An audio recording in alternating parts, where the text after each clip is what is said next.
देखेंगे, लास्ट हम लोगों ने एक वीडियो बनाया था, आपने वो वीडियो देखा भी था। उस वीडियो का नाम था दोस्तों व्हाट इज वेरिएबल। ये एक पूरा वीडियो हम लोगों ने बनाया था किसके बारे में, वेरिएबल के बारे में। नीचे डिस्क्रिप्शन में आपको एक लिंक दे रखी है, आप देख सकते हैं क्या था वीडियो। दोस्तों ये है उसका अगला वीडियो, वेरिएबल सिंटैक्स।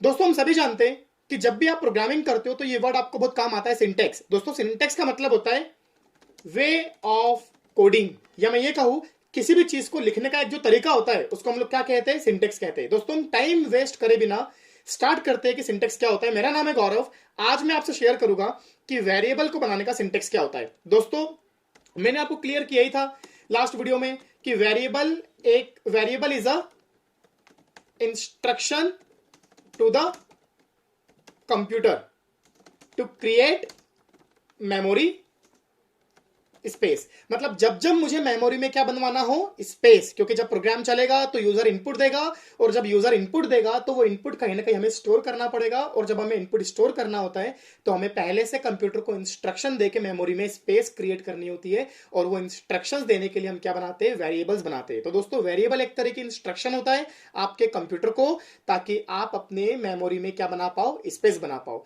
अब दोस्तों मैंने आपको लास्ट टाइम बताया था कि जब भी आप बनाते हो वेरिएबल तो आपका जो मेन फंक्शन होता है, जहां से प्रोग्राम चलना शुरू होता है, वहां पर आपने कुछ ऐसा कुछ लिखा था, इंट x इक्वल टू 10। दोस्तों देखिए ये जो कोड था, ये कोड आपका कहलाता है वेरिएबल।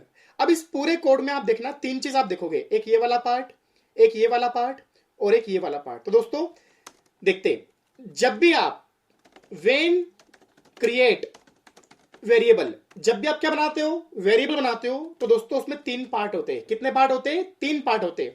देखिए पहला पार्ट होता है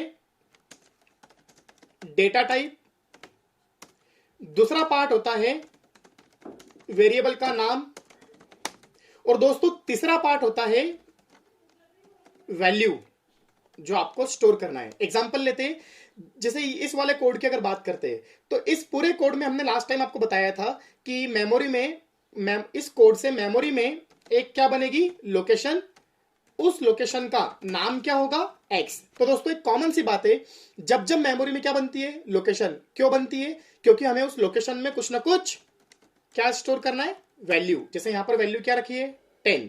पर दोस्तों समझिए कि अगर मैं 10 की जगह 10.33 देता, तो दोस्तों आप समझ पा रहे हो कि यहां पर वैल्यू पहले थी विदाउट डेसिमल, अब हो चुकी है विद डेसिमल। इसका मतलब मेमोरी में हम जब भी क्या बनाते, वेरिएबल, या जब भी क्या बनाते, लोकेशन, तो हमें पहले से डिसाइड करना पड़ता है कि उस बनने वाली लोकेशन में जो वैल्यू स्टोर होने वाली है वो वैल्यू किस तरह की है, और ये वैल्यू जिस तरह की होगी हमें वैसा ही लेना पड़ता है उस लोकेशन का टाइप। तो दोस्तों ये जो पहला होता है ये होता है आपका डेटा टाइप। तो इस पूरे कोड में इंट क्या है आपका, डेटा टाइप। दोस्तों अब हम देखते हैं सेकेंड, एक्स। अगर मैं आपसे बात करता हूं कि किसी कॉलोनी में 100 लोग रहते हैं, 100 पीपल किसी कॉलोनी में रहते हैं, और किसी का भी नाम ही नहीं है, तो आप कैसे किसी को पहचान पाओगे, आप किसी को पहचान ही नहीं पाओगे। पर वहीं अगर सबका अपना अपना एक नाम होता, सबकी अगर अपनी अपनी एक आइडेंटिटी होती, तो मैं किसी को भी नाम से बुला सकता हूं। सिमिलरली दोस्तों कंप्यूटर की मेमोरी बहुत बड़ी होती है, अगर उस मेमोरी में कई सारी क्या बनेगी, लोकेशन, और अगर उन लोकेशन का नाम ही नहीं दिया जाएगा तो आप कभी फ्यूचर में आइडेंटिफाई नहीं कर पाओगे कि आपने कौन सी वैल्यू कहां रखी थी। यही कारण है कि हम जब भी क्या बनाते हैं, वेरिएबल, हम पहले देते हैं उसका टाइप जो ये बताता है कि उसमें किस तरह की वैल्यू स्टोर होगी, और देन हम देते हैं उसका वेरिएबल का नाम। तो दोस्तों सेकेंड जो हम वेरिएबल को क्रिएट करते हैं तो उसमें होता है वेरिएबल का नाम, जो कि हम लोगों ने यहां पर क्या लिया है, एक्स। ओके।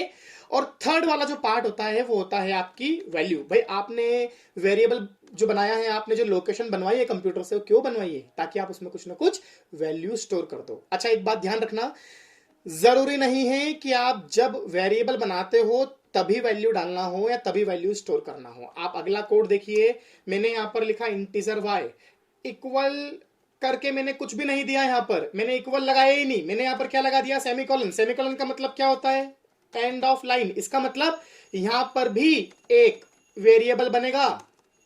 ओके, यहां पर भी मेमोरी में क्या बनेगी, एक लोकेशन। ओके, यहां पर भी उसमें क्या आएगी, वैल्यू पर अभी नहीं है, उसका नाम लोकेशन का क्या है, y। पर सबसे बड़ा क्वेश्चन, वेरिएबल तो बना पर उसमें वैल्यू नहीं है। इसका मतलब हो सकता है उस y वाले वेरिएबल में, उस y वाले वेरिएबल में जो वैल्यू है वो बाद में कौन देगा, यूजर। तो कई बार ऐसा भी कॉन्सेप्ट हम लोग आगे पढ़ेंगे। एक कोड होता है स्कैनएफ, दोस्तों एक कोड होता है स्कैनएफ। अभी इस कोड को ध्यान मत देना, मैं आपको समझाऊंगा इसका मतलब क्या होता है, पर एक कोड होता है स्कैनएफ। हम ऐसा कुछ लिखेंगे फ्यूचर में, इस कोड को मैं समझाऊंगा कि यहाँ पर ये %y क्या है। पर देखना ये y कौन है, एक तरह का वेरिएबल। इसका मतलब, इस कोड का मतलब ये होगा कि ये कोड जब चलेगा तो ये कोड चलने से एक वैल्यू इनपुट होगी, किसके थ्रू, यूजर के थ्रू। और वो वैल्यू जो इनपुट होगी वो सीधे जाके स्टोर कहाँ होगी, इस y वाली मेमोरी के अंदर। तो दोस्तों अब आप समझ चुके होंगे कि हम जब भी क्या बनाते, वेरिएबल क्रिएट करते, उस वेरिएबल को क्रिएट करने के लिए सबसे पहले हमको देना पड़ता है उसका डेटा टाइप, फिर देना पड़ता है उसका नाम। और एक तरीका तो ये है कि यहां पर कोई वैल्यू मत दो, और एक तरीका ये है डेटा टाइप, नाम, और हैंड टू हैंड यहां पर आप क्या दे दो, वैल्यू। दोस्तों इन दोनों में आपको डिफरेंस समझा देता हूं। जैसे अगर हम बात करते हैं, थोड़ा सा मैं इसको क्लियर कर देता हूं, अगर हम लोग बात करते हैं इन दोनों कोड की, तो देखिएगा इन दोनों कोड में जो पहला कोड है, यहां पर हम लोग क्या बोलेंगे, वेरिएबल डिक्लेयर हुआ है, डिक्लेयर मतलब क्रिएट हुआ है, विथ असाइन वैल्यू, या इसको बोलेंगे विथ डिफाइन वैल्यू। और दोस्तों ये वाला जो कोड है इंट y, इसको हम लोग बोलेंगे वेरिएबल डिक्लेयर हुआ है और इसमें कोई भी वैल्यू नहीं है। तो दोस्तों it is called variable declaration and it is called variable declaration with definition. दोस्तों उम्मीद करता हूं कि ये जो वीडियो बनाया हम लोगों ने आज का, जिसका नाम था आपका वेरिएबल का सिंटेक्स, ये आपको समझ में आया होगा। दोस्तों हमेशा की तरह एक बार फिर रिक्वेस्ट करूंगा मैं आपको, इस वीडियो को शेयर करो अपने उन दोस्तों के साथ जो लोग प्रोग्रामिंग से डरते हैं और जिन्हें अभी तक प्रोग्रामिंग के सिंटेक्स समझ में नहीं आए।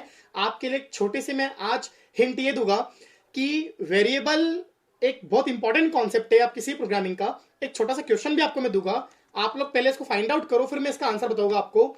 वेरिएबल के बारे में आप सब समझ चुके हो, आपको ये फाइंड आउट करना है कि वेरिएबल और कांस्टेंट में डिफरेंस क्या है।